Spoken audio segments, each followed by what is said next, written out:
Recentemente, você citou aí o pastor Rodrigo Silva. Obrigado, Thaís. Ele é adventista. E ele esteve aqui no programa e no finalzinho do programa, não sei se você estava assistindo ao vivo, se você viu depois. Não tive jeito, porque o telefone tocou por centenas de vezes. Eu tive que entrar e assistir. E ele citou o seu nome no final. Uhum. Falando, né, que... Eu não lembro exatamente qual foi a citação. Ele diz, ele me chama de nocivo, ele me chamou de hater também. Porque para ele é um hater, né, no caso. Ele vai te considerar isso. Mas como você lida com essa menção ao seu nome aqui? E eu perguntei se ele toparia participar de um debate. Parece que ele disse que sim. Eu tô às ordens também. Bom, deixa eu explicar uma coisa. Você que está em casa me assistindo. Não sei, acho que o pastor César não concorda comigo nesse aspecto, mas eu faço uma diferença entre discutir com o líder de seita e com o membro de seita. O membro da seita é a vítima. Ele é a pessoa vitimizada nesse processo. O líder da seita, ele é o vitimizador. Ele é o que faz as pessoas sofrerem nas mãos da doutrina sectária. E aí, eu acho muito difícil imaginar que eu vou pegar a Bíblia, vou sentar diante do Papa Francisco e falar: santidade, olha aqui, idolatria é pecado, santidade. O senhor precisa exortar a sua igreja a parar de adorar imagens, a parar de venerar a escultura, a parar com isso, vamos voltar para a Bíblia. Lutero tentou fazer isso, inclusive. Ele queria que o Papa Leão se convertesse. Ele não queria que... Lutero não queria fundar uma igreja. Lutero queria reformar a igreja católica. Mas o tema dele com o Papa Leão não era idolatria. Era outras coisas. Mas estou só dando um exemplo. Sim, tá? Então, imaginar que o Papa vai descer do pedestal dele e converter-se é utópico. Mas não seria legal? Seria, e não é impossível. Não é impossível. Mas entenda uma coisa. Porque em menor escala isso acontece, né? Em menor escala, muito. Agora entenda uma coisa. É quase impossível. Mesmo porque eu entendo que o Papa já está num nível de apostasia que não tem mais volta. Tá certo? Eu não estou dizendo que o Rodrigo Silva chegou a esse nível. Mas o Papa, por exemplo, acho difícil voltar. Então o que acontece? O líder de seita, você tem que ser firme com ele. Você e o Rodrigo Silva discutiram na internet, é isso? Por que eles não discutimos na internet. Eu tenho o canal do CACP Vídeos, né, que a gente trabalha, visto, né? Que a gente trabalha com vídeos apologéticos, e lá no meu canal eu já refutei ele em vários momentos. Um dos vídeos mais visto do canal é: não chamem o Rodrigo Silva na sua igreja. Uhum. Tem quase 500 mil de visualizações. Então, na verdade, não foi a primeira vez que ele me citou. Ele me citou em outro canal, numa entrevista de uma emissora católica, onde ele fala do vídeo.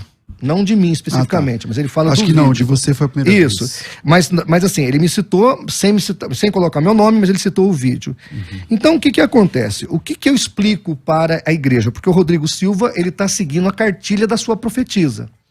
No livro Compositor Evangelista, Ellen G. White manda que os pastores adventistas se aproximem dos pastores cristãos, dos pastores protestantes. Eu disse uma coisa aqui, eu gostei muito do...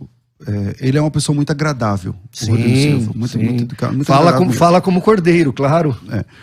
Não, eu acho que ele é sincero de sincera. Ele é um jeito de ser. Cada pessoa tem um jeito de ser. Sim. Não estou discutindo o jeito. Mas eu pessoalmente tenho dificuldade de ver sinceridade ali. Mas eu não tenho essa dificuldade. Mas é o seguinte, quando eu falei para ele que o adventista, como é que você lida com o adventista que lá na escola sabatina geralmente chama os escritos de Ellen White de palavra de Deus. Abre a palavra de Deus aqui, diz, tá, nos primeiros escritos, por exemplo, ou no, sei lá, no grande conflito. Ele disse que não era verdade. Ele falou, não, eu nunca vi, não sei o que. Isso é verdadeiro? O que? Essa frase, que isso acontece? Que ele nunca viu isso? Não, eu não sei, né? Porque aí eu tenho que estar do lado dele o tempo todo para ver, mas é uma coisa comum, né, da igreja adventista. Claro que ele viu. Eu até postei no canal do CACP um vídeo antigo do Leandro Quadros, falando que tem que ler os livros da Ellen White, porque quem não lê os livros da Ellen White está com o pé no inferno. E no final desse videozinho, o Leandro Quadros intercambia a Bíblia com os escritos de Ellen White, sem perceber, ele faz inconscientemente. Então é só você pegar os vídeos do Rodrigo Silva, por exemplo. Não, aqui mesmo no programa, eu falando isso outra vez com o outro adventista, que foi o Ezequiel Gomes. O Ezequiel, o que ele Ele falou? falou que você está falando a verdade, que é realmente assim, e é realmente assim. Eu também já estive dentro da igreja adventista, já assisti escola sabatina, e é do jeito que você falou. Vamos abrir a palavra de Deus. Ellen White disse assim, porque para eles, Ellen G. White e diz a palavra de Deus. Agora, voltando à questão, aí você fala, pastor, como você vê o Rodrigo Silva? Gente, deixa eu explicar uma coisa para vocês. Deixa eu ver se eu consigo fazer uma analogia bem rústica para você entender.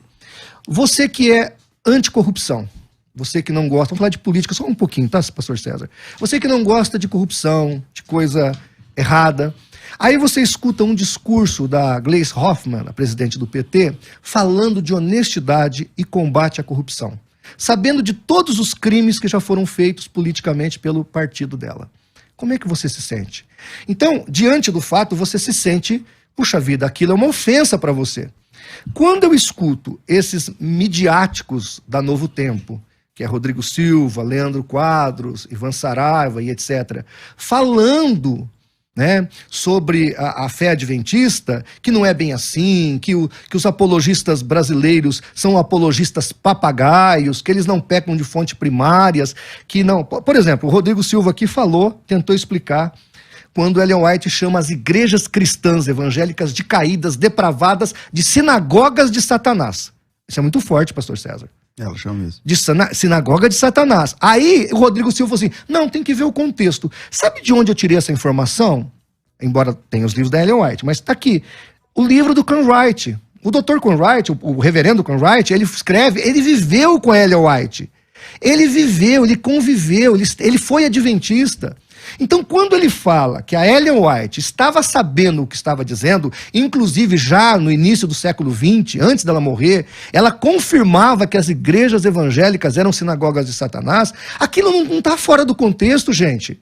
Ellen G. White, ela abominava as demais igrejas cristãs. Ela colocava as nossas igrejas como uma coisa maligna, como uma obra das trevas. E aí hoje o cara vem aqui e fala, não é bem assim, porque... Meu Deus do céu, pastor. Outra... Tá, mas você aceita vir para um debate? Sem problema. Sem problema. Porque eu perguntei, quando ele citou seu nome, eu falei assim, pastor Rodrigo, vamos lá. O senhor aceitaria, então, ter um debate? Eu falei, não, se ele me respeitar, eu vou embora. Bom, eu não sei se foi isso. Eu não tenho problema de alguém chegar em mim e falar, pastor João Flávio, o senhor está mentindo isso aqui, porque aqui a verdade é essa. Eu não me sinto ofendido se alguém falar isso comigo. Se ele também não se sentir ofendido, porque se ele falar mentira para mim, eu vou abrir o texto, vou ler o texto e vai dizer, mas você está falando isso, está escrito aqui isso. Como é que é a verdade que você está falando? Não pode haver duas verdades. Mas a audiência é inteligente, né, João? Claro. Entende? Então, por exemplo, eu falo uma coisa para você e você diz, não, isso aí, tal, eu apresento o fato, acabou. Contra fatos. Agora, não resta argumentos. Não resta argumentos. Agora, vamos lá. Então, eu vou cutucar esse debate aí. Tuas ordens. O que eu quero que o espectador entenda, pastor César... Quem ganha é o ouvinte. Sim, mas as pessoas que são adventistas, estão estudando sobre, ganham. As pessoas que são evangélicas, estão estudando sobre, ganham. Então, agora, deixa eu só te falar uma coisa rápida. Eu não tenho raiva da igreja adventista. Seria um sonho para mim, um desejo ardente, ver os adventistas abandonando as falsas profecias de Ellen White, como fizeram os adventistas da promessa. Eu acho os adventistas da promessa nossos irmãos. Claro. Apesar de guardar o sábado. Claro. Já não acho os adventistas do sétimo dia nossos irmãos.